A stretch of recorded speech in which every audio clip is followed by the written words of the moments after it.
Even legends don't love all their own work, and Christine McVie was brutally honest about it. Despite her timeless voice and songwriting genius in Fleetwood Mac, there was one album she openly admitted she couldn't stand. While fans may treasure every record, McVie's sharp critique proves even the band's biggest stars had regrets. Let's uncover the Fleetwood Mac album Christine McVie hated the most. Among all the shifting personalities and creative tempests that defined Fleetwood Mac, Christine McVie stood out as the anchor. While the band cycled through lineup changes, stylistic reinventions, and stretches of personal chaos, McVie's steady hand and undeniable gift for melody provided a constant. Out of all the members of the Mac, she was often regarded as the one who never truly wrote a bad song. Even when her material didn't resonate on the same commercial level as Stevie Nicks' mystical anthems or Lindsey Buckingham's meticulous productions, McVie's compositions carried a warmth and timelessness that elevated every record. Her songs had a quality that was deceptively simple, yet profoundly moving. Tracks like Songbird, Over My Head, and Everywhere showcased her ability to craft music that was both accessible and emotionally rich.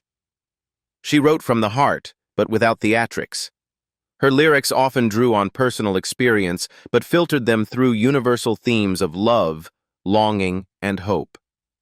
Even in moments where the band leaned toward experimental or high-gloss production, McVie's work cut through with sincerity. That consistency gave her a reputation as the band's quiet powerhouse, the one whose songs listeners could always trust. Beyond her songwriting, McVie's presence as a performer added balance to Fleetwood Mac's sometimes volatile chemistry.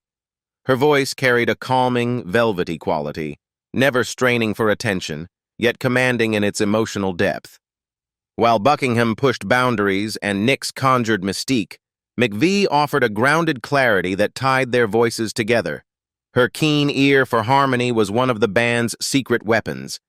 The three-part vocal blend of Nicks, Buckingham, and McVie became a hallmark of Fleetwood Mac's sound, and without her careful attention, those harmonies would have lost much of their magic.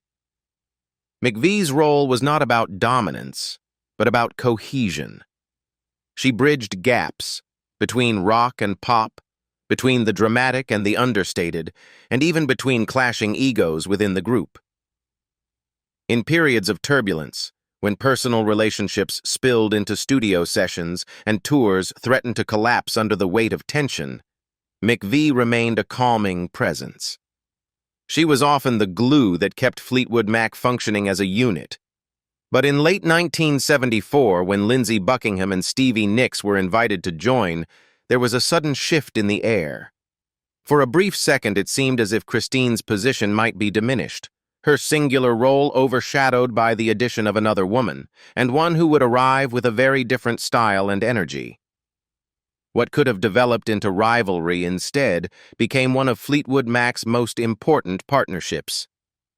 Rather than feeling threatened, Christine McVie warmed up to Stevie Nicks almost immediately. Nicks, with her ethereal voice, flowing shawls, and dreamlike lyrics, brought a mystical edge that contrasted with McVie's straightforward songwriting and grounded, smoky vocals. But rather than clashing, the two women quickly recognized the strength in their differences. Christine saw in Stevie not competition, but companionship. On the grueling touring circuit, where long nights, backstage politics, and endless travel could wear anyone down, McVie found in Nicks a confidant. Their bond gave Fleetwood Mac something rare in rock bands of that era, two strong female voices working in harmony, not discord. Christine became a mentor of sorts, offering guidance to the younger Nicks, who was suddenly thrust into the madness of fame. At the same time, Stevie gave Christine someone to lean on, someone who understood the unique pressures of being a woman in a male-dominated world of rock. On stage, their blend of voices was transformative. McVie's smooth alto steadied Nicks's tremulous, dramatic tones, creating a layered sound that paired with Buckingham's sharp harmonies, gave Fleetwood Mac their instantly recognizable vocal identity. Behind the scenes, their friendship helped stabilize a band notorious for interpersonal chaos. While Buckingham and Nicks would enter into a turbulent relationship, and John McVie and Christine would face their own marital collapse, Christine and Stevie's bond remained remarkably resilient. They often presented a united front, especially during tours, sharing hotel rooms, swapping stories, and supporting one another in ways the men of the band could not. When Rumors arrived in 1977, it wasn't just a success. It was a cultural earthquake. The album distilled every ounce of drama, heartbreak, and creative tension within Fleetwood Mac into a polished, near-perfect pop-rock record.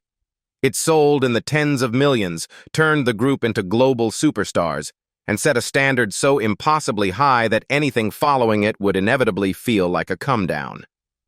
Yet, no one expected the follow-up to be quite as jarring as Tusk. Released in 1979, Tusk was the sound of a band both at the peak of its powers and simultaneously splintering under the weight of its own success. After Rumors, everyone had their own theory about what made the magic work. For Lindsey Buckingham, it was about experimentation, pushing the boundaries of what a Fleetwood Mac record could sound like. Freshly inspired by punk and new wave, he was determined to strip away the lush gloss of Rumors and introduce something raw, jagged, and unconventional. For Christine McVie, the formula lay in accessible, melodic pop that connected emotionally with listeners. And for Stevie Nicks, her mystical, confessional storytelling was the heart of the band. The result of these competing visions was a sprawling double album that felt like three different records stitched together. Songs like Buckingham's title track, Tusk, bristled with angular guitars, tribal drums, and odd production techniques that baffled longtime fans. His offbeat home studio experiments, recorded on 4-track machines, clashed against McVie's warm and polished ballads such as Over and Over and Brown Eyes. Meanwhile, Nicks contributed some of her most haunting and enigmatic material, like Sarah, which many consider a hidden masterpiece despite its unconventional length and structure. While the album was bold, it was also disorienting. Critics were divided. Some praised Fleetwood Mac for refusing to recreate Rumors, while others dismissed Tusk as self-indulgent. The public, too, seemed unsure what to make of it. Though the record sold well by most standards, over 4 million copies, it was seen as a commercial disappointment when stacked against the astronomical success of Rumors. By the time Fleetwood Mac entered the studio to record what would become Tusk, the group had long since abandoned the raw blues foundation of their late 60s incarnation. The glossy, radio-ready perfection of Rumors had made them international icons, but guitarist and producer Lindsey Buckingham was restless. Success on that scale didn't inspire him to repeat the formula. Instead, it pushed him in the opposite direction. Surrounded by the energy of punk and the jagged textures of post-punk that were redefining rock at the close of the 1970s, Buckingham set his heart on creating something strange, uncompromising, and unpredictable, a kind of rootsy equivalent to a post-punk album that would defy the polish of their greatest success.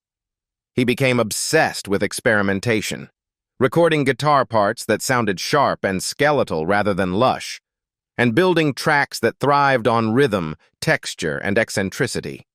Songs like Not That Funny and The Ledge were jagged, almost abrasive, deliberately undermining the layered harmonies and smooth production that had become the band's calling card. Buckingham worked obsessively, often in his home studio, layering sounds that blurred the line between demo and finished track.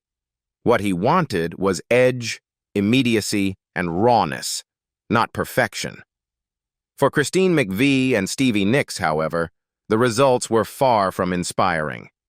Both women had made their mark on Rumors by writing songs that resonated emotionally and connected directly with audiences. Christine's romantic ballads and Stevie's mystical storytelling were polished jewels in the crown of Fleetwood Mac's success. When they listened to some of Buckingham's final mixes for Tusk, their reactions were conflicted. It wasn't that they dismissed his ambition outright. They understood his desire to grow, but the jagged edges and odd arrangements often clashed with the elegance they valued in their own work. McVie, who had a natural instinct for melody and accessibility, found some of Buckingham's material difficult to embrace.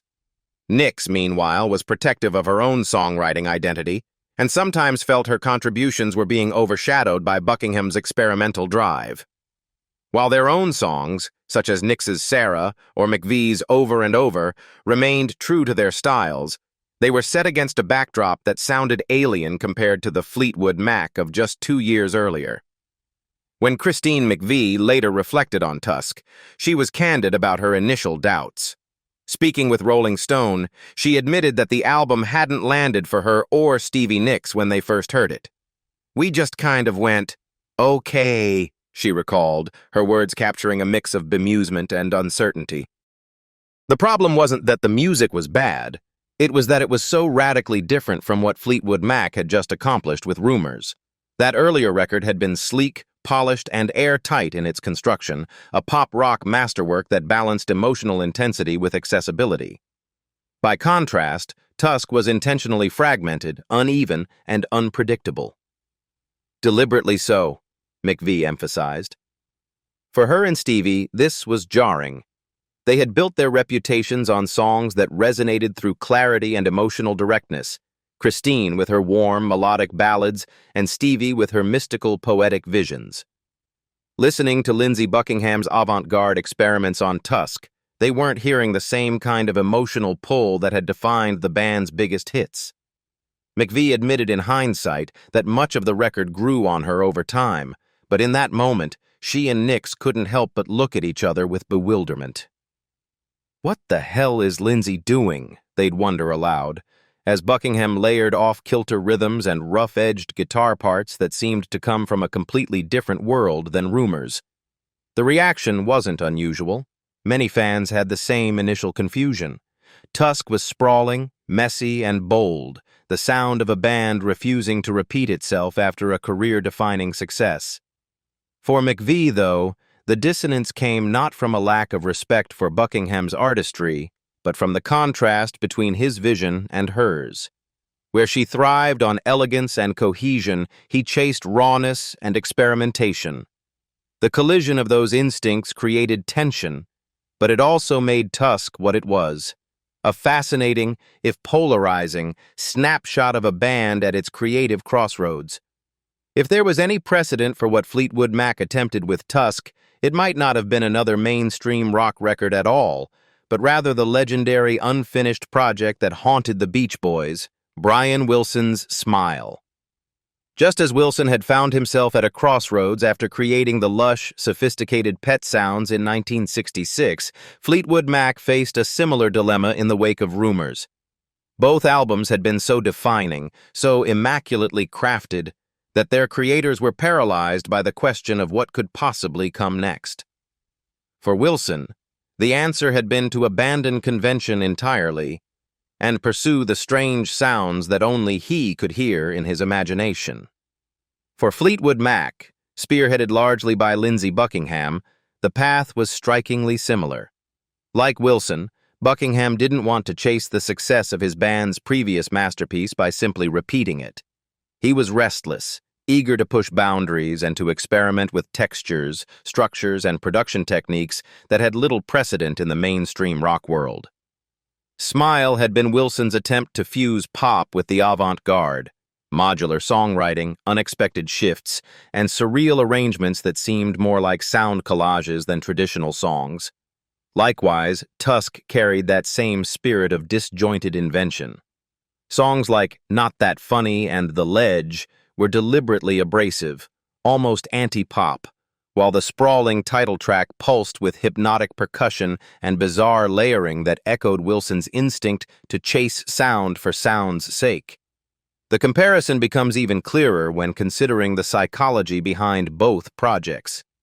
Wilson had been burdened by the monumental reception to Pet Sounds, unsure how to outdo himself. Buckingham faced a nearly identical weight after Rumors became a cultural touchstone.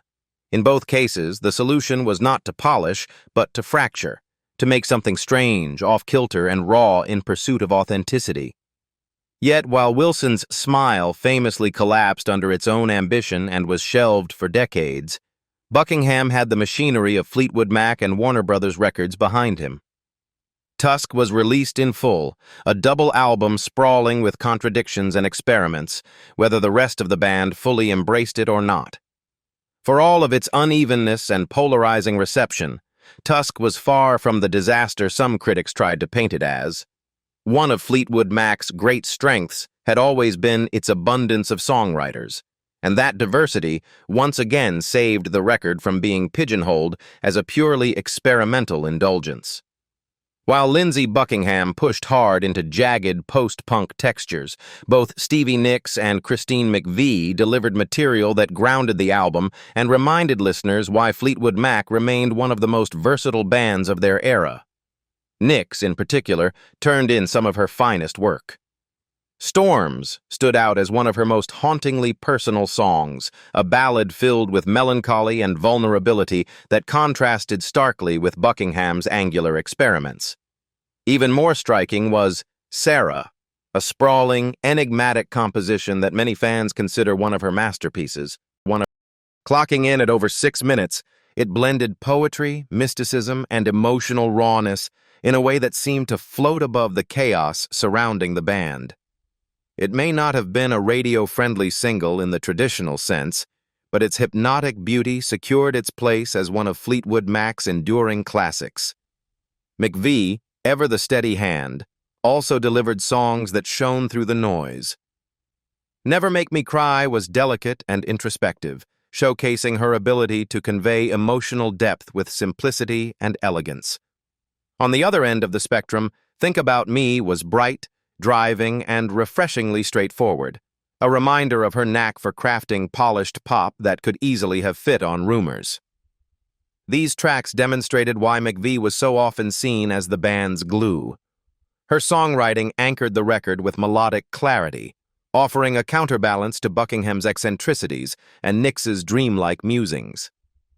Musically, then, Tusk had plenty to recommend it.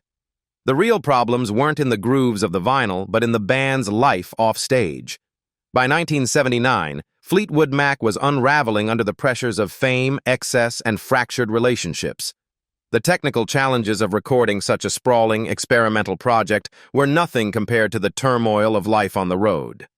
Tours became grueling marathons fueled by drugs, alcohol, and lingering resentments between band members whose personal histories were already tangled enough. Every night they stepped on stage, they brought that baggage with them, and while it sometimes translated into fiery performances, it also threatened to collapse the group from within. In the immediate aftermath of Tusk, the landscape of Fleetwood Mac shifted dramatically. The record had been a bold gamble, one that challenged expectations and showcased Lindsey Buckingham's restless experimentation, but it also left the band creatively and emotionally spent. The mammoth tour that followed only deepened the fractures. By the time the dust settled, the members of Fleetwood Mac were ready to scatter, each drawn toward their own artistic instincts and personal ambitions. For Stevie Nicks, the pull toward independence was strongest.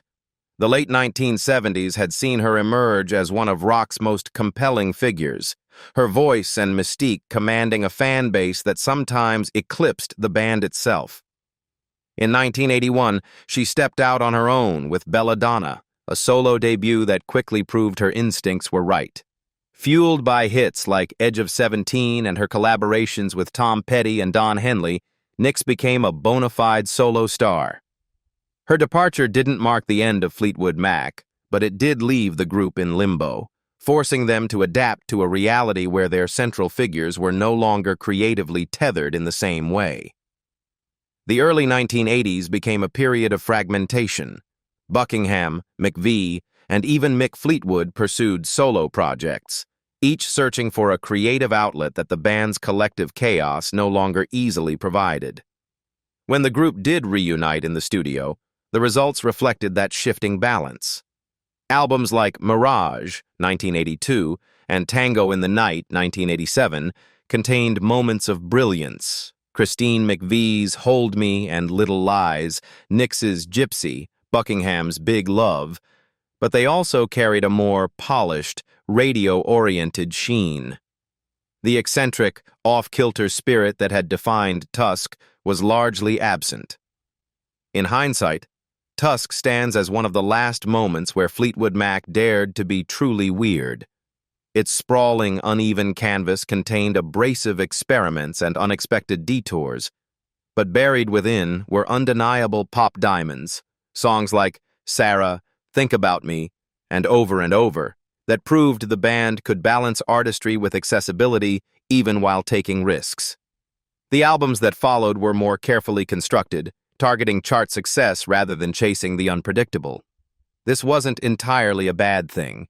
The slick production of Tango in the Night gave Fleetwood Mac some of its most enduring radio staples. But what disappeared after Tusk was the sense of reckless abandon, the willingness to throw caution to the wind and make a record that confused as many listeners as it enchanted. In that sense, Tusk became a strange and fascinating dividing line, the end of Fleetwood Mac's experimental era and the beginning of their evolution into a refined, hit-making machine for the MTV generation. What do you think about the album that Christine McVie especially hates? Leave us your comments in the section below. We hope you have found this helpful video. Don't forget to leave a like, share, and subscribe to the channel if you like it. Thank you for watching this, and see you in the next videos. Goodbye.